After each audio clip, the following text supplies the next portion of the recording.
Bom dia, boa tarde, boa noite, seja qual for o caso, sejam bem-vindos a mais um vídeo aqui na internet sobre C#, orientação a objeto, na série sobre Web API.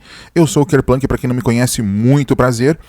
Hoje nós vamos continuar fazendo o que nós estávamos fazendo no vídeo passado, que é nós vamos finalmente terminar os primeiros métodos de inserção e de CRUD da nossa Web API, ok?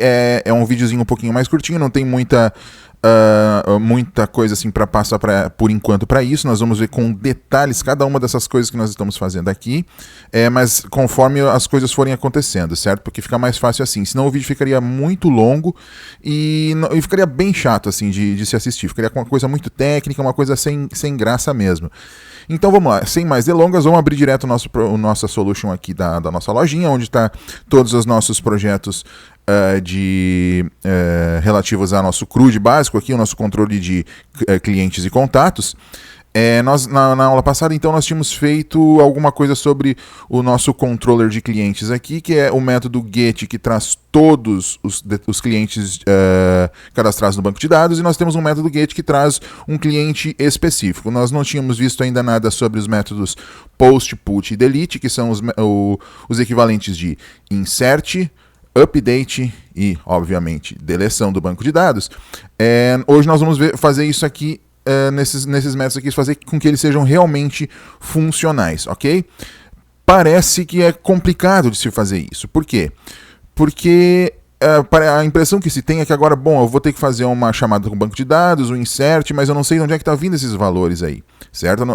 Para quem não conhece uma Web API, isso aí é uma coisa bastante complicada. Mas se você olhar bem, não é. Olhe bem o que nós temos aqui recebendo de parâmetro desse método POST. Nós estamos recebendo um parâmetro cliente, que é a nossa classe cliente, que a gente tem trabalhado tanto com ela já nos últimos vídeos aqui. A gente já mexeu nela bastante, já fez bastante coisa com ela. É aquela mesma classezinha lá. Então a gente vai receber aquela classezinha lá, ou alguma coisa igual a ela, uma outra classe igual a ela, com a mesma estrutura, né? Só que a gente vai receber isso aí como parâmetro de postagem na Web API. Então a gente pode simplesmente usar ela para fazer inserção, certo? Se eu for aqui em value.código, eu tenho ou descrição, ou aliás nome, né?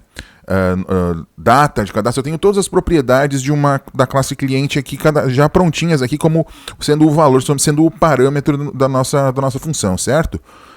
Então eu poderia criar uma nova instância de classe cliente e usar um método insert, não poderia?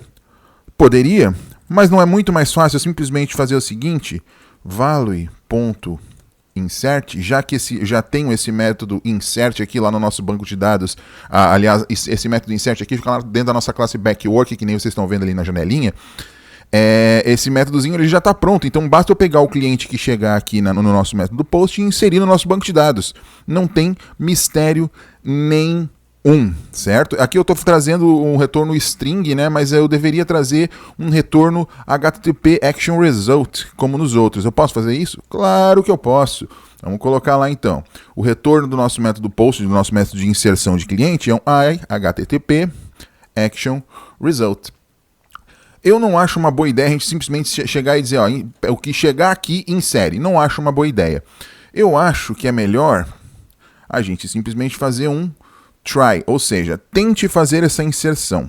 Se der qualquer erro, você retorna para quem quer que tenha chamado a nossa Web API este erro. Ou seja, mesmo eu usando isso aqui externo de uma outra aplicação consumindo essa Web API, a exceção, se der algum erro aqui durante a inserção, o chamador, no caso o cliente, ele vai receber esse erro e vai poder tratar, vai poder, enfim, exibir uma mensagem ou coisa parecida. A gente não vai mandar uma mensagem qualquer aqui, a gente vai mandar uma exception já com informações bem relevantes assim lá para o nosso cliente. O cliente pode saber fazer alguma coisa, né? Mas aqui ele está me dizendo, olha, você tem coisa aqui, ó, tem coisa errada, ó. Nem todos, se vocês olharem, botarem o mousezinho em cima de onde está dando o erro vermelhinho ali, ele está dizendo lá, ó, nem todos os caminhos do código retornam um valor. Eu estou dizendo que esse método aqui, post, ele retorna um HTTP result. Então eu tenho que dizer que, olha, esse método tem que retornar algum resultado. Como eu estou usando um bloco try aqui e tentando inserir, se der algum erro, o HTTP result vai ser exatamente o próprio erro, né? A própria exceção que acontecer, o action result vai ser a exceção.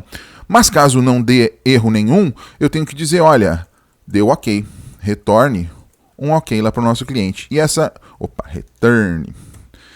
Aí ele retorna simplesmente um ok dizendo lá para o cliente, olha, isso aqui deu certinho, você conseguiu fazer a inserção lá direitinho do nosso cliente, do cliente que você queria, né, com os seus dados direitinho.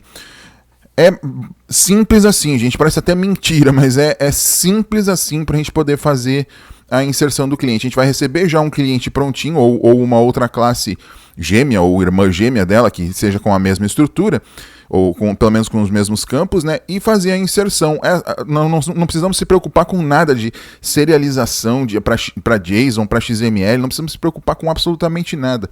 A nossa Web API trata objeto mesmo, ela recebe objeto e retorna objetos, certo? Então o método get aqui, ó, ele retorna uma lista de clientes, né? O get all aqui, ele retorna uma lista de clientes.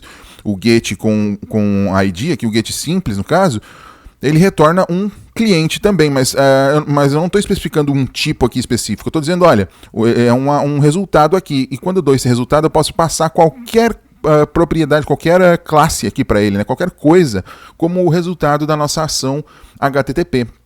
É o mesmo caso do nosso método post. Eu simplesmente vou receber o cliente já com seus valores, vou inserir, se der algum erro eu vou mandar o erro de volta lá para o cliente que chamou, e se não der erro eu vou retornar um ok. Será que para os outros métodos de put, que no caso é o update, e do delete, também é tão fácil? Gente, é tão fácil quanto. Basta a gente fazer o seguinte, no método put, que é o nosso método de update, ele recebe dois parâmetros. Repare aqui que ele recebe um ID, que no caso é o ID, a identificação ou o código do cliente, né? E recebe também uma outra classe cliente, um outro valor aqui com uma classe cliente. Eu poderia simplesmente dizer, ó, cliente.update. Poderia, mas não é o que eu vou fazer. Eu vou criar uma nova. Neste caso aqui do put, eu vou criar uma nova. Eu vou dizer assim, ó, crie uma nova instância de classe cliente, que eu vou chamar de cli, que seja um novo cliente. E aqui eu não vou fazer um novo cliente de qualquer jeito, simplesmente um cliente vazio. Eu vou buscar a ID daquele cliente. Simplesmente eu coloco a ID que eu recebi do nosso cliente. Ou seja, o cliente está querendo fazer uma alteração no cliente fica confuso de dizer, né? Eu vou me referir agora quanto a cliente e client. O client é quem quer que esteja consumindo a nossa Web API. O cliente é o nosso objeto cliente aqui mesmo, ok? Eu vou trocar também aqui, em vez de retornar uma string, eu vou retornar um HTTP Action Result para o nosso método put. Então o que acontece? Quando chega aqui, eu vou simplesmente buscar o cliente que o nosso cliente está pedindo para fazer a alteração. E no momento que eu fizer isso, a gente já tem os nossos métodozinhos lá, a gente já viu isso nos vídeos anteriores, de o que acontece aqui. Ele vai lá buscar no nosso banco de dados o cliente específico que tem aquele ID, ok? E daí eu vou simplesmente passar os dados. Cli, ponto, código, né? Igual ao valor, no caso o cliente mandou, ponto, código. O cli, ponto, nome é igual ao value, o valor, né, no caso que o cliente mandou, ponto, nome. O cli.data-cadastro é igual ao que o cliente mandou, ponto, data-cadastro. E o tipo também, o cliente.tipo igual ao que vier no nosso tipo que o cliente mandou, tipo. Ok. Já passei os valores, agora o que eu tenho que fazer aqui? Agora eu vou fazer a mesma coisa que eu fiz aqui em cima. Eu vou criar um bloco try-catch. Dentro do bloco try eu vou dizer, olha, cli.update. Se der qualquer erro neste update aqui, o cliente lá vai receber essa exceção, esse erro, né? Se deu um erro de conexão, um erro de sintaxe ou qualquer coisa parecida, o cliente vai receber esse erro. E caso o cliente não dê nenhum erro, caso deu tudo certinho durante o update, eu vou retornar para o cliente ok, deu tudo certinho. Então o cliente sabe que a inserção, que o update deu certinho. Certo? Então é muito, muito, muito simples de se fazer isso. Do mesmo modo que eu trabalho com qualquer outra aplicação, é o modo como eu vou trabalhar com uma Web API. No caso do delete, é a mesmíssima coisa do post. Só que, ao invés de eu fazer um insert, vocês devem ter adivinhado, eu vou fazer um delete. Eu vou usar um método delete. Ou seja, eu vou buscar o cliente, no caso, cliente igual a um novo cliente buscando o ID passado no delete, que quando a gente vai deletar lá no client, a gente simplesmente passa o ID, né? No caso, delete o cliente que tem o código, sei lá, 45. Né? Então, no momento que eu busquei o cliente, eu vou fazer um bloco try. De novo, e vou tentar fazer a deleção desse cliente. cli.delete. E se deu tudo certo... faltou colocar aqui em vez de string, eu vou receber um HTTP action result. Se deu tudo certo na deleção, eu vou dizer, olha, deu tudo certo. E pronto, tá feito. Todos os métodos de inserção, de busca, busca por um cliente, a inserção que eu já falei, o update de um cliente e o delete de um cliente, todos esses métodos já estão disponíveis na nossa Web API. Basta que eu publique essa Web API para que esses métodos estejam disponíveis. E daí nós vamos chegar numa parte, a parte que é o pulo do gato, que é a grande diferença, porque essa parte de código aqui não é tão difícil de entender. A gente já viu isso nas outras aulas, é uma coisa bem simples, né? Não tem muito mistério. Tudo que esses métodos estão fazendo está lá na nossa classe de backwork, como a gente está vendo aqui. Ele fez a publicação certinho, né? Então tá tudo lá na nossa classe de backwork, esses métodos já estão prontos, a gente já vem construindo eles já nas últimas 20 aulas, eu acho, sei lá, não sei quantos vídeos tem. Mas a gente já tem todos esses métodos aqui. Se você ainda não sabe o que está acontecendo aqui, por favor, dê uma olhadinha nos vídeos anteriores, um por um, desde o comecinho, para entender o que a gente está fazendo aqui e como é que a gente usa esses métodos aqui. Você vai ser capaz de fazer a mesma coisa que eu estou fazendo aqui, com a mesma simplicidade, ok? Então nós já publicamos a nossa Web API e agora entra o pulo do gato. Nós lembramos que na aula passada, no vídeo passado, nós já tínhamos feito um método que retorna todos os clientes lá do nosso banco de dados. Ele traz uma lista escrita em JSON, né, que traz todos os clientes. A gente pode também consultar um cliente específico, o 3, por exemplo, ou o 5, sei lá, qualquer um. Ele traz os valores específicos daquele cliente, daquele código. E a gente pode também ver um cliente que não existe, 20, 30, ele traz uma coisa em branco, não traz nada, que na verdade isso aqui é um resultado de not found, que a gente vai ver mais adiante aí o que está acontecendo aqui, certo? Vamos trazer um válido aqui. No momento que eu tô fazendo, que eu digito um endereço aqui, ó, e aqui que vem o pulo do gato, gente. O browser, ele nada mais é do que um programinha que executa os métodos get de um servidor, ou seja, aqui no endereço do browser sempre é o get. O método que eu estou usando aqui, o verbo HTTP que eu estou usando aqui, é sempre o método get. Tá, ok, mas e como é que eu faço no browser direto aqui um put, um delete ou um update?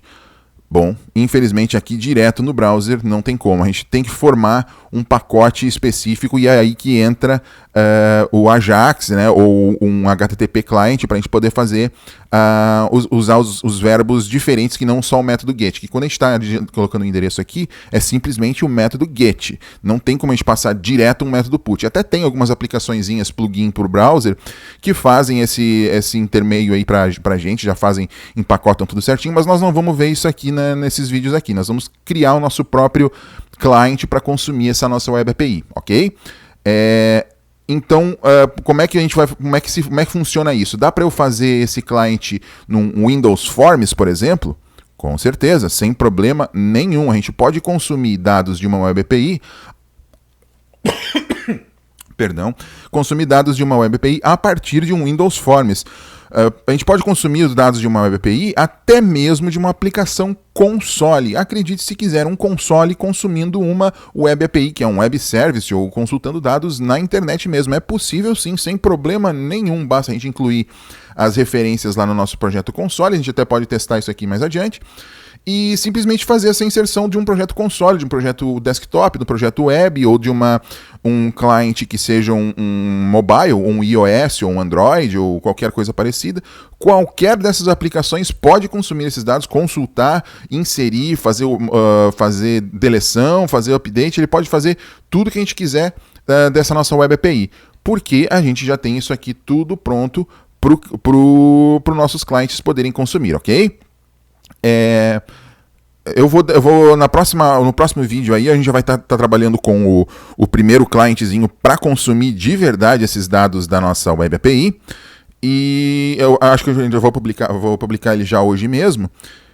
E daí eu já vou colocar o código dele também, aí vou criar um branch novo lá no nosso GitHub, eu vou colocar o código na descrição para o próximo vídeo, já vai ter o código ali, vocês podem verificar passo a passo como tá fazendo isso. Eu estou preparando também um vídeo de como configurar o IIS para a gente poder para vocês terem a sua Web API disponível para vocês aí no IIS local, mas nada impede de usar, como eu já falei no vídeo anterior, de usar a Web API como se fosse sem o IIS. Ele já, se eu for aqui no View, por exemplo, ele simplesmente vai criar uma visualização dessa Web API aqui no local, no caso um IIS Express que com uma porta. A única diferença é que nós vamos ter que mudar, nós não podemos usar o endereço localhost puro assim, nós vamos ter que especificar sempre a porta, né?